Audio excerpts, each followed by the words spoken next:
Assalamualaikum and hello to everyone. In today's video lesson, we will continue with our syllabus by looking at chapter 4 titled Cooling Load Estimation.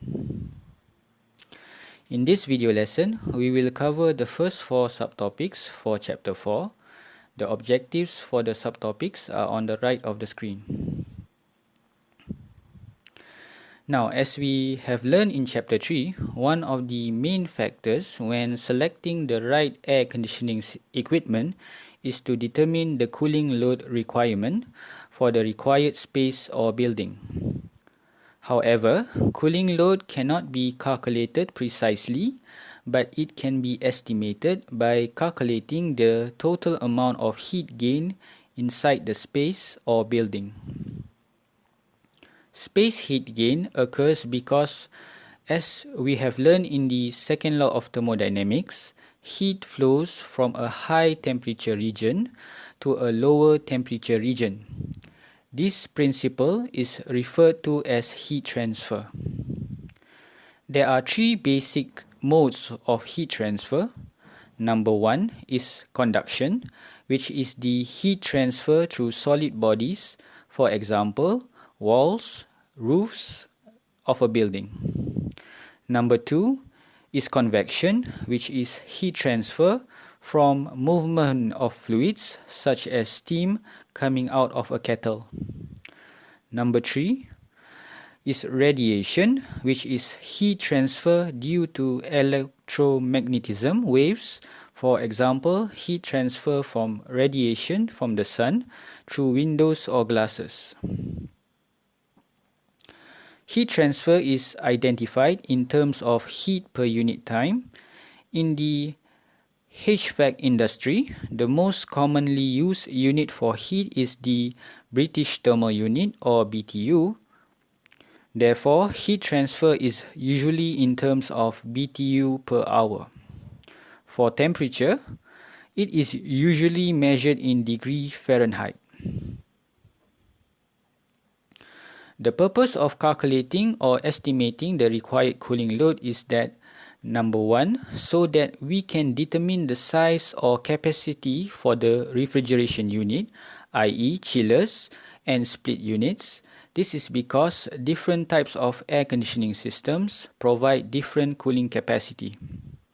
Number 2 is so that we can save costs by selecting the most economical equipment for our use.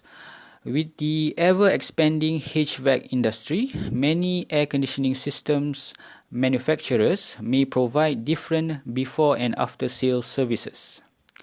Number 3, and this is only for packaged and centralized air conditioning systems, it can help to design the most efficient air distribution system for the building.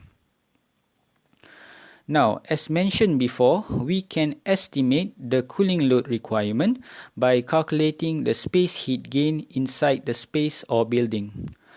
Sources for heat gain can come from either external or internal sources. The heat transfer from external or internal sources can be in the form of sensible or latent heat.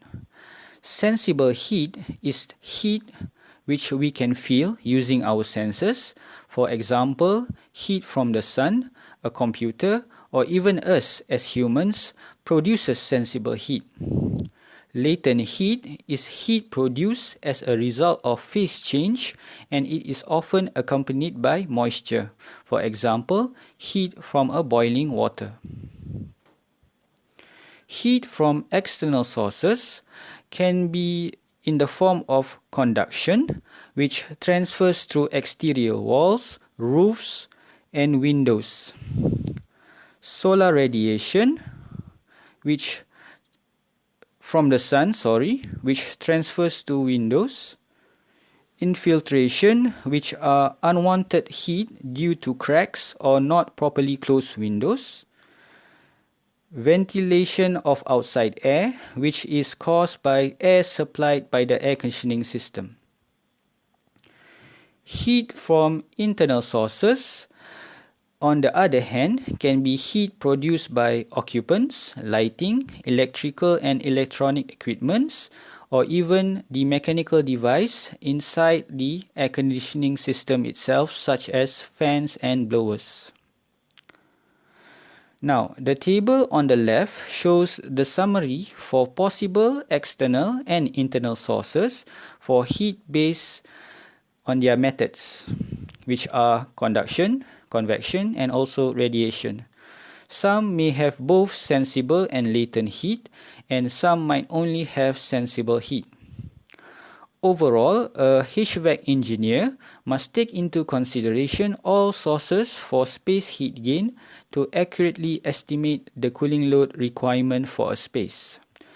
There are also other factors which influence the cooling load for a space. For example, the type of usage and activities, and also the construction material for the building or space.